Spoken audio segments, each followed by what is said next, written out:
국민의힘 대변인인 배현진 의원 연결해서 알아보겠습니다. 배 의원 나와 계십니까? 예, 안녕하십니까. 네. 배현진입니다. 네, 반갑습니다. 네, 조금 전에 네. 제가 김명수 대법원장을 비판하는 현직 부장판사의 기사를 전해드린 바가 있는데, 네.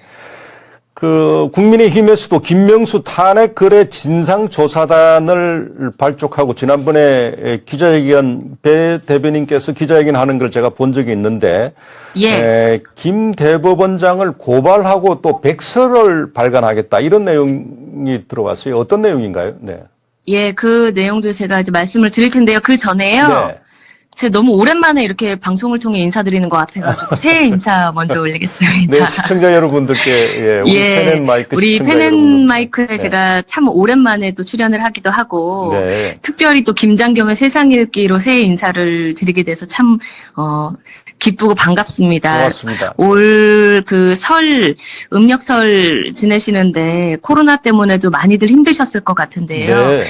예, 그래도 차분하게 서로들 이겨내자고 이렇게 위로해 주시면서 연휴 보내는 모습에 제가 좀 마음이 아프기도 하고 빨리 같이 극복해내야겠다라는 생각 들었는데 건강하시고 올 한 해 모든 일에서 성취하시는 그런 좋은 한 해가 됐으면 좋겠습니다. 네. 그리고 이제 제가 우리 어떻게 김장겸 앵커님이라고 해야 됩니까? 편한 대로 하십시오. 전에는 사장님이셨는데요. 편한 대로 하십시오. 네. 예. 지금 말씀 주신 이제 김명수 탄핵 거래 진상조사단은요. 이제 네. 2월 초에 저희 국민의힘에서 발족을 했습니다. 네. 설명 잘 해주셨다시피 네. 임성근 대법관 탄핵이 굉장히 뜬금없고 이게 왜 갑자기 이걸 진행해야 되냐라는 저희 네. 당내 율사 출신 의원들 사이에서도 의견이 되게 분분했던 사안이거든요. 네. 그래서 이거를 진상을 제대로 파악해야겠다라고 해서 김기현, 장제원, 김도읍, 유상범, 김은, 전주혜 이렇게 6분의 의원이 앞장서서 네. 진상조사단을 꾸렸고요. 네. 그 관련자 여러분을 이제 지금 접촉해 가면서 진상을 파악하겠다라고 말씀을 주셨어요. 네. 그리고 현재 오늘도 대법원 앞에서 네. 원내 부대표인 이용 비례대표신데요. 네. 이용 의원이 이제 1인 시위를 하고 이후에 6분과 더불어서 저희 원내 부대표단 11명이 전부 릴레이 1인 시위를 하고 있는 그런 상황입니다. 교대로 1인 시위를 지금 하고 있군요. 네. 예, 사실 그 연휴를 가운데 끼고 지나다 보니까 관심이 많이 좀 떨어져 있는 상태이기도 한데요. 네. 그래도 저희가 연휴 내내도 그 거리 곳곳에서 피켓을 들고 이제 좀 알리려고 노력을 했고요. 네. 오늘도 진행을 했습니다. 조금 네. 전까지. 그 고발 내용은 뭔가요? 백서는 또 왜 발간하고? 네.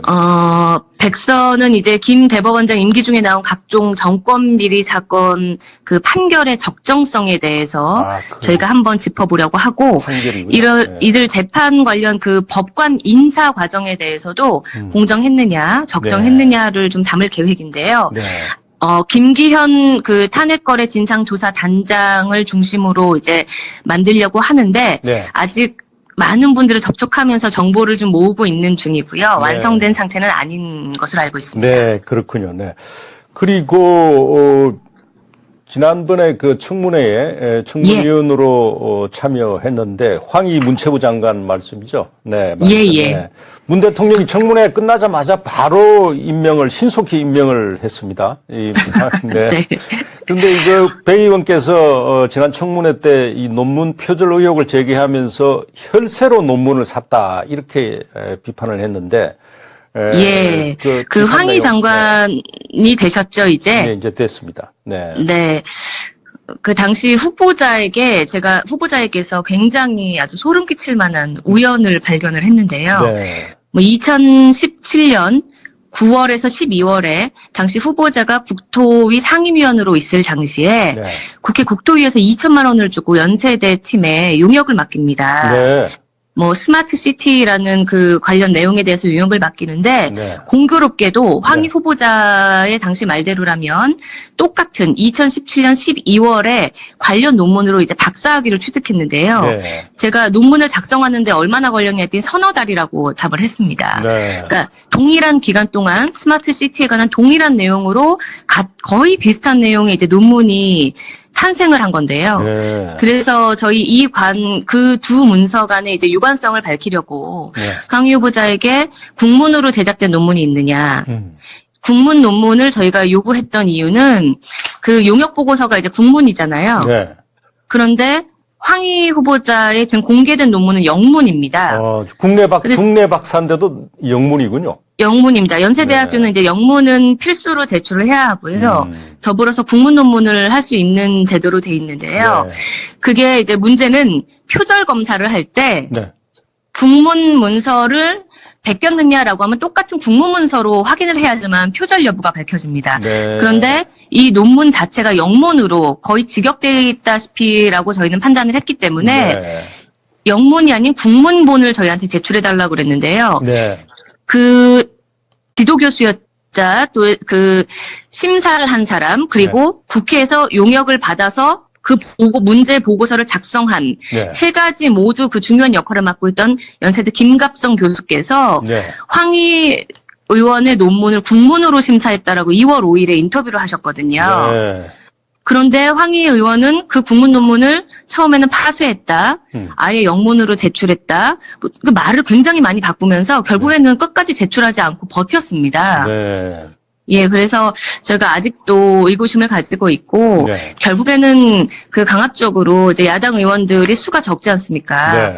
그래서 또다시 표결로 장관 인사청문 보고서를 채택하는 것을 표결로 하자고 강행을 하려고 해서 네. 저희도 이럴 거면 뭐 이런저런 이유 달지 말고 그냥 문재인 대통령의 그 부엉이 모임, 네. 이른바 달을 지키는 미네르바의 부엉이라고 하던데요. 네. 그 부엉이 모임이고 네. 친문 세력의 그 핵심 인물이라서 즉 네. 문재인 대통령과 친하기 때문에 장관 한번 시켜준다라고 솔직히 얘기하라고 하고 나온 적이 있습니다. 네, 그렇군요. 근데 뭐 황 장관 신속히 문 대통령이 임명을 했는데 임명됐지만은 계속 법적 조치를 강구하겠다 이런 기사가 나왔던데요. 예, 일단 저희가 연세대 측의 그 논문에 관해서 일단 네. 박사학위든 석사학위든 취득하신 분들은 다 알겠지만 네. 연구 계획서나 그 논문 국문 원본이 없다라는 거는 상식적으로 납득이 안 되시잖아요. 좀 그렇네요. 네. 예, 그런 것을 제출하기로 하고서는 12시까지 그 인사청문 시간을 그냥 버텼거든요, 후보자가. 네. 네. 그래서 그 부분에 관해서 저희가 확인을 하고, 표절 여부에 관해서도 그 연세대에 있는, 관련 센터에다가 저희가 문의를 할 생각이고요. 네. 예, 그 외에 이미 시민단체에서 황희 후보자에게 제기됐던 여러 의혹에 관해서 네. 이미 고발을 한 상태입니다. 네. 그래서 그 부분들을 확인해 가면서 국회 윤리특위나 아니면은 이후에 또 추가적인 고발 조치에 관해서도 검토할 생각입니다. 황 장관은 이제 이것 말고도 뭐 오병이어의 기적이다 뭐 이런 예. 수많은 의혹이 제기됐는데 그 배 의원께서 보시기에 청문회를 통해서 그래도 뭐 어느 정도는 소명이 됐다고 보시는지 모르겠네요. 네. 황 후보자께서 당시 본인이 명확하게 네. 듣는 모두가 납득하게 설명하신 부분은 단 한 가지도 없고요. 한 가지도 없군요. 네. 없습니다. 그리고 네. 이제 그 본인의 동의를 받아서 제출해야 하는 여러 가지 무슨 증빙 서류에 관해서는 네. 끝까지 제출을 안 하거나 청문 그 시한인 12시 자정을 넘겨서 자정을 넘기자마자 12시 5분, 12시 12분에 이렇게 제출을 하셔서 네.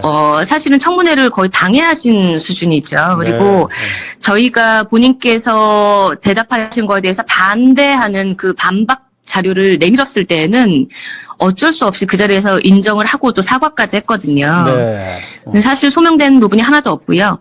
본인이 이제 청문회를 마치면서 29의 정치판에 뛰어들었다라고 굉장히 감격적으로 스스로 이제 소회를 밝히셨는데, 네. 29의 정치를 시작한 황희 후보자가 문재인 정부의 29번째 치욕적인 장관으로 기록될 것 같습니다. 그렇네요. 근데 지금 그 숫자가 공교롭게도 똑같네요. 29대. 예, 운명적인 숫자라고 생각을 하고요. 문 대통령이 야당의 동의 없이 임명한 29번째 장관인데 본인도 29살에 정치에 뛰어들었다. 네. 예, 그렇습니다. 그런데 이렇게 사실 이 청문회를 많이 보신 많은 분들이 도대체 청문회가 왜 필요한지 모르겠다 이렇게 지적하시는 분들도 많던데 어떻게 보시나요? 네. 제가 이제 그 부분에 관해서 참 재밌는 네. 장면 두 가지를 이제 이번 청문회를 통해 목격을 했는데, 첫 번째는 청문회가 끝나고 곧장 대통령께서 임명을 하셨잖아요. 네. 그리고 제가 이제 서울 민심 이제 말씀을 드리려고 저희 네. 지역이든 어디든 거리에 나갔을 때 네. 네. 이런 답정너 정부 대통령이 어디 있느냐라는 체념 섞인 말씀들을 이제 주민들께서 해주셨는데, 네. 사실 그 말씀들에는 굉장한 분노가 서려 있었습니다. 네. 그래서 하고 있는 것을 모든 국민이 똑똑히 지켜보고 계시고 여기에 대해서 그 결과를 머지않아 주실 거라고 믿고요. 네. 두 번째는 제가 이 말도 안 되는 논문, 그다음에 오병이어라고 말씀 주셨던 뭐 생활비, 병가 내고 해외여행 갔던 뭐 여러 네. 가지 아주 그 졸렬한 의혹들에 대해서 민주당 의원들께서 굉장히 강렬하게 그 디펜스를 해주셨어요. 네. 그 방어를 해주면서 자정까지 함께 지키셨는데, 제가 의원들께 그 말씀을 드렸습니다. 이런 말도 안 되는 의혹들을 방어해 주시느라고 네. 참 애들 쓰신다. 네. 그러니까 한 의원께서 그 말씀을 하시더라고요. 이 인사청문회 과정에 대해서 본인들께서 본인 정권 때 만든 건데 네. 참 불합리한 면이 많은 것 같다라는 아이러니한 말씀도 주시더라고요. 네. 그렇군요.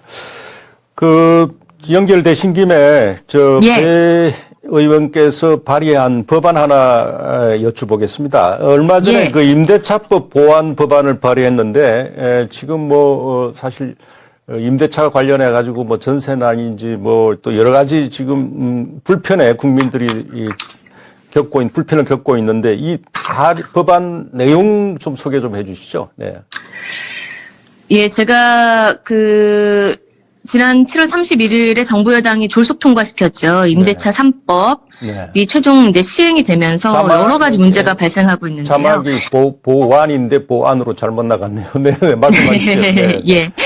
그래서 일단은 계약갱신 여러 가지 많은 문제가 있긴 한데 그 계약갱신 청구권이 오히려 뭐 매도인이나 아니면은 전세 세입자를 전혀 보호하지 못하고 오히려 기존 법상으로 보장하고 있던 양도소득세 면제 기간을 침해해버리는 그런 문제가 발생을 했습니다.